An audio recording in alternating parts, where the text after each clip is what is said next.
During the wild Roaring Twenties, Al Capone was the king of Chicago's criminal underworld. This guy ran everything: gambling, prostitution, bootlegging, bribery, drugs, robbery, protection rackets, and murder. And the cops? They couldn't touch him.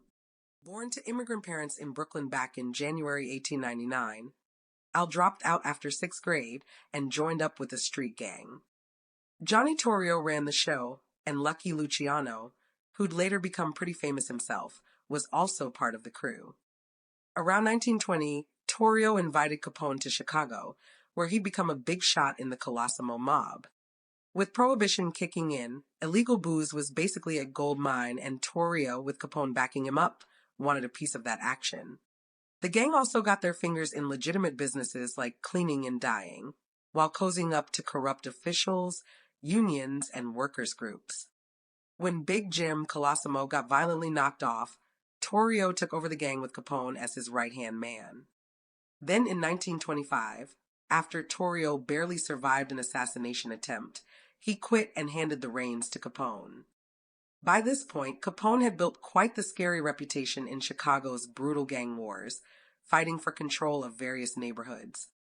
His power grew as rival gangs got wiped out or pushed aside, and the suburb of Cicero basically became his personal kingdom. The St. Valentine's Day Massacre on February 14th, 1929, was probably the peak of Chicago's gang violence. 7 guys from the Bugs Moran gang got machine-gunned against a garage wall by Capone's men dressed as cops. Though everyone blamed Capone's gang, Al himself was chilling in Florida when it happened. The FBI, then called the Bureau of Investigation, couldn't really touch gang activity. Back then, they didn't have that authority. Their shot at Capone came when he dodged a federal grand jury appearance scheduled for March 12, 1929. His lawyers tried to get it postponed, claiming he was sick with pneumonia in Miami. The feds weren't buying it. They found witnesses who'd seen him at racetracks, taking trips to Bimini and Nassau and looking perfectly healthy. Capone finally showed up to testify on March 20th, 1929. As he left court, agents nabbed him for contempt, which could get him a year in prison and a $1,000 fine. He posted $5,000 bail and walked. In May 1929, Philly cops caught Capone and his bodyguard carrying concealed weapons. Within 16 hours, they got sentenced to a year each. Capone served 9 months and got out early for good behavior in March 1930. In February 1931, he was found guilty of that earlier contempt charge and got 6 months in Cook County Jail. Meanwhile, the Treasury Department was building a case against Capone, his brother Ralph Bottles, Jake Greasy Thumb Guzik, Frank Nitti, and other mobsters for tax evasion. In June 1931, Capone pleaded guilty to tax evasion and prohibition charges, bragging to reporters he'd cut a deal for just 2.5 years. The judge quickly shut that down, telling him no deal had been made.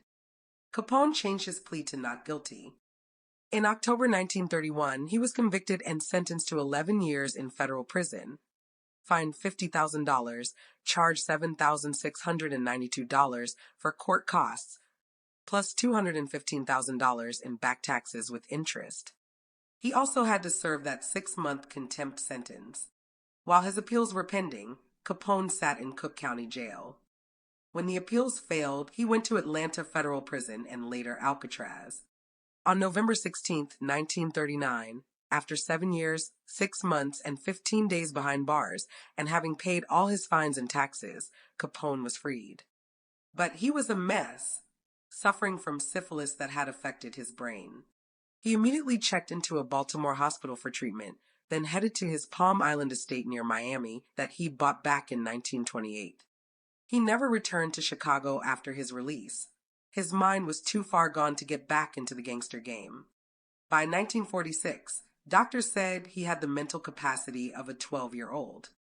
Capone lived out his days on Palm Island with his family until January 25, 1947, when he died from a stroke and pneumonia. Believe it or not, this notorious gangster actually helped improve food safety. During Prohibition, while Capone's gang was busy running bootleg booze, they also controlled the Illinois Milk and Ice Cream Company.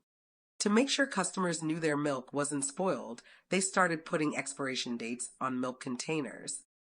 It wasn't exactly charity work. They wanted to reassure folks about their milk's freshness and keep people from getting sick. While Capone probably wasn't personally stamping dates on milk cartons, his connection to the industry highlighted the need for better food safety rules. This practice eventually caught on more widely for milk and other perishable foods. Kind of wild that one of America's most infamous gangsters accidentally contributed to food safety standards that we still use today.